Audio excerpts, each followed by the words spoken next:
Hello everyone, Martin here, and as you all know, I've been making videos of ranking every Disney and Pixar animated movie for years now. Despite several years passing, I only managed to review 28 movies, which is why I'll try my best this summer to review and rank all the remaining movies. I don't have my usual character, and it's because I'll be using it for another series on my channel. Also, I'll try to keep my reviews shorter and combine two sections parts into one video so that I could finish ranking all these movies. With this intro out of the way, let's get to the movies. Okay, The Hunchback of Notre Dame is a masterpiece. The story is based on Victor Hugo's novel and follows Quasimodo, a kind-hearted bell ringer with a deformed appearance who lives in the bell tower of Notre Dame Cathedral in Paris. He tries to join the people of Paris during the annual Festival of Fools, but is kept hidden away by his guardian, the cruel cloud judge Frollo. Quasimodo's life changes when he meets the gypsy Esmeralda and soldier Phoebus. Right away, I wanna praise the animators for the ways the characters are drawn. Quasimodo in particular. It wasn't an easy job to draw both a hideous and charming character, but Disney did a pretty good job. And speaking of the characters, I want to point out that they're surprisingly memorable. Quasimodo is a deformed bell ringer who wants to be loved. Esmeralda is a gypsy who is seen as foul by city officials. And Phoebus is a soldier who serves Frollo until eventually betraying him. Speaking of Frollo, my god is he a memorable villain. He might just be the best villain yet. The guy sings a song about having feelings for Esmeralda and is ready to burn the whole city down just to find her. Honestly, this movie is also very grim. It explores themes of religion, love, and death in a very bizarre way, especially for Disney. Like, the movie starts with Esmeralda's mom, Quasimodo's mom, getting killed by Frollo, and Frollo's death itself looks like he's being sent to hell. Last thing I wanna add is the music. The movie has a great playlist, with my favorite song being The Bells of Notre Dame. I'm not even mentioning animation because it obviously looks fantastic. Overall, Hunchback of Notre Dame is a movie you should really watch. With a great story, nice music, and an amazing villain, it's going right under The Lion King.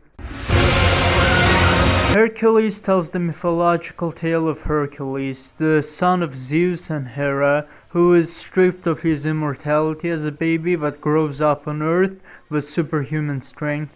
As a man, he goes on a quest to become a true hero and reclaim his place on Mount Olympus. Now honestly, I'm quite mixed when it comes to Hercules. Don't get me wrong, it's a great movie, but I feel like there's something that doesn't quite match the other ones. The characters here are obviously based on the real mythological characters, even though they're not completely accurate.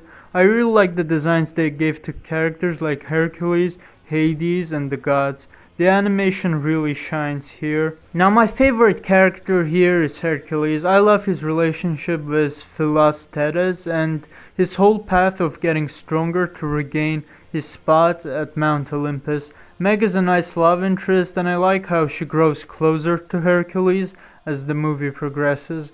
The villain, aka Hades, isn't as serious but has some really funny scenes, especially when he rages.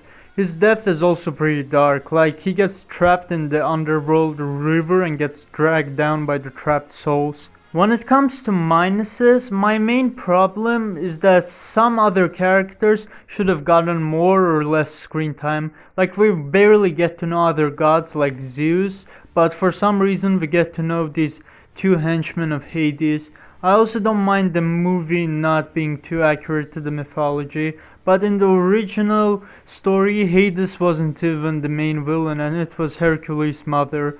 Also, the songs here are decent. I love the From the Zero to Hero song, but the rest I don't care about. Overall, Hercules is a great movie, and if you don't mind these minor issues, you'll probably enjoy it even more. It's going above Jungle Book. Mulan is an interesting one, since before watching I thought it'd be lame, but it turned out to be one of the best movies yet. The story focuses on a young Chinese woman, Mulan, who disguises herself as a man to take her old elderly father's place in the army.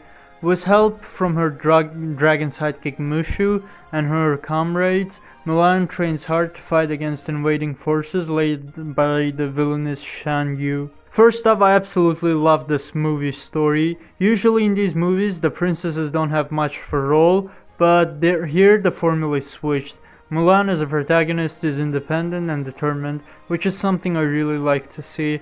As for the other characters, Mushu is a great side character and I love how he's voiced by the donkey from Shrek, makes him funnier in a way. The animation, unsurprisingly, is amazing and the colors used to portray China are really well. I love the character designs and backgrounds in particular.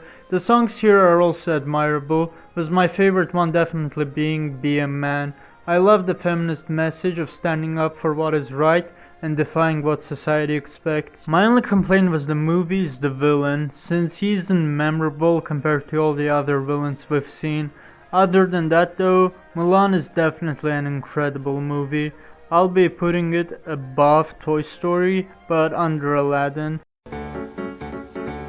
The second Pixar movie, and it's not very good. The story is about an ant named Flick who recruits a group of circus bugs to save his colony from greedy grasshoppers led by Hopper. Despite their initial misunderstandings, the ants and the circus bugs work together to stand up to the grasshoppers and defend their home. Okay, so to make things clear, I don't dislike this movie, I just think it's really underwhelming. For me personally, the story is decent, but in this case I'm not a fan of the protagonist who starts out as a loser and eventually becomes liked by others. But honestly, this is a movie about ants, so I guess Pixar did a good job. The characters here aren't as good as in Toy Story, primarily because there's plenty of them, and while yes, there were lots of characters in Toy Story, the main focus was set on Woody and Buzz. Meanwhile, this movie focuses on Flick and circus bugs whom he finds to fight the grasshoppers. See, the problem is that they've been circus performers their whole life and can't actually fight, which causes everyone to evict Flick and circus bugs until they save the day. The only characters I actually like are Flick and Hopper, since the circus bugs are quite uninteresting and unfunny to me. Hopper is a very good villain and he acts as a threat to ants until Flick makes everyone work as a team, which is a good message about teamwork. My biggest complaint is the animation, which honestly looks way worse than Toy Story. I don't know what it is, but the character models and the used colors are unappealing. Overall, A Bug's Life is a good movie, but definitely worse than Toy Story, which is probably why a sequel never happened. I'm putting it under Peter Pan. Okay, now Tarzan is a surprisingly dark movie, and I mean it. The movie literally starts with Tarzan's real parents dying, and the main villain dies because of accidentally hanging himself. The story follows the life of Tarzan, a human boy raised by gorillas. As Tarzan grows up, he struggles to find his identity and plays among both humans and apes. When explorers arrive, including Jane Porter and her father, Tarzan discovers his heritage and must protect his jungle from an explorer called Clayton. If I gotta be honest, Tarzan was a movie I expected to be good from the start, but it turned out to exceed my expectations. I like a lot of the characters here, with Tarzan being my favorite because of his relationship with the apes while still remaining a human. The whole concept of not being accepted by others only because you're not the same species is a nice idea. I like Turk and Tanter as side characters, and Jane is a good love interest, although I don't get how she quickly falls in love with him. Honestly, the only character I'm not a fan of is Professor Porter, because I just don't find him funny. The animation here is amazing, the shots of the jungle look really cool, and I love the various POVs when Tarzan is sliding through the branches. Other than the animation, the soundtrack here is also really good, with my favorite song being Two Worlds. I also love how Tarzan grows from a baby who joins the apes to an adult ape-like human. His relationship with the ape leader is also great. I like how at first he doesn't accept him because of him being a human, but by the end he makes him new leader before dying. Lastly, the villain here is a selfish moron, so I'm glad he dies, even though it might be the most gruesome death in Disney history. The ending of the movie is good, with Jane deciding to stay with Tarzan in the jungle, What else to say? Tarzan is a really great movie. I'm putting it under Mulan. Okay, nice. We're back with Toy Story. When Woody is stolen by a toy collector named Al, Buzz and the other toys go on a mission to rescue him. Along the way, Woody learns about his past as a beloved TV show character and meets Jessie, Bullseye, and Stinky Pete, who have mixed feelings about returning to the toy world. Once Jessie and Bullseye decide to leave with Woody, Stinky Pete acts as an obstacle for them. Dude, I could go all day long about Toy Story 2 being an amazing sequel, but I'm pretty sure you all already know that. While I love the first movie for exploring the aspect of Buzz not realizing he's a toy, this one focuses on Woody realizing he's a rare collectible item and wanting to stay in a museum. As I mentioned, this movie introduces new characters which I really love. Al is pretty funny, Jessie's adventures and has a backstory of getting abandoned, and Bullseye doesn't talk but still stays energetic and likable.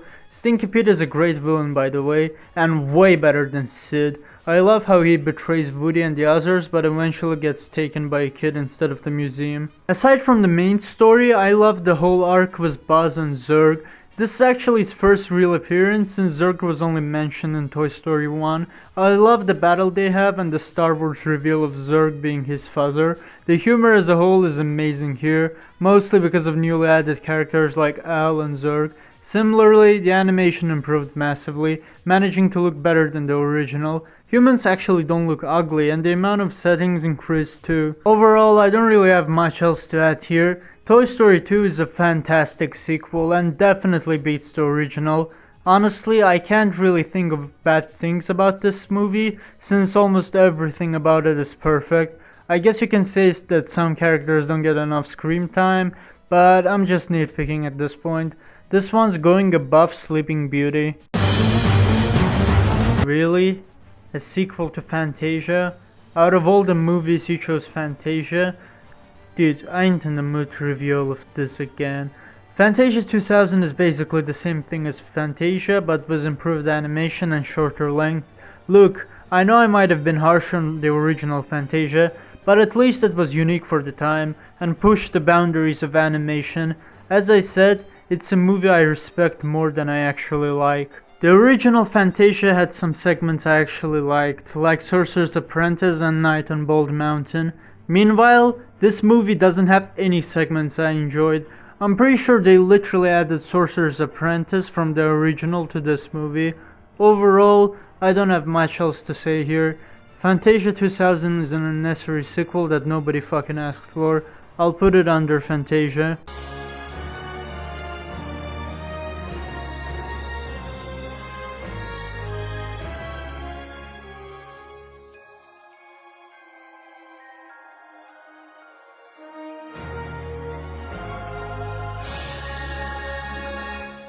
And that's all of the 7 movies for this section. There's still plenty of movies left, so I tried to only say the most important stuff. Anyway, that's all for this video. Make sure to like the video and subscribe, and I'll see you all in the next video. Goodbye.